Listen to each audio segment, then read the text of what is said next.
അതിന് തക്കതായ അനുതാപം ഉണ്ടെങ്കിൽ മാത്രമേ സ്വർഗത്തിലെത്തുള്ളൂ. ആ ലാസ്റ്റ് മൊമെൻറ്റിൽ ഉണ്ടായേക്കാം.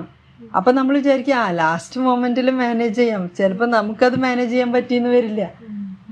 ഹൃദയമൊക്കെ കഠിനമായി കഴിഞ്ഞാൽ, if the heart is hard, പിന്നെ ഈ പശ്ചാത്താപോ മനസ്താപോ അനുതാപോ ഒന്നും വരില്ല.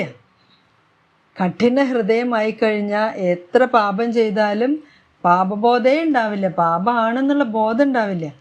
അപ്പോൾ അതുകൊണ്ട് നമ്മുടെ ലൈഫ് സ്റ്റൈൽ നമ്മൾ ശ്രദ്ധിക്കണം.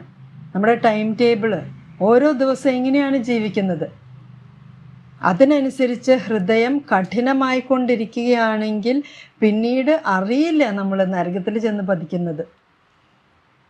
അപ്പോൾ ആദ്യം മനഃപൂർവ്വം പാപം ചെയ്തിട്ടാണല്ലോ പിന്നീട് അറിയാതെ വരുന്നത്. അതുകൊണ്ട് അറിയില്ല എന്ന് പറയാൻ പറ്റില്ല. എന്തുകൊണ്ട് അറിഞ്ഞില്ല? അപ്പം അതിനനുസരിച്ചുള്ള ജീവിത രീതി നമുക്കുണ്ടാകും.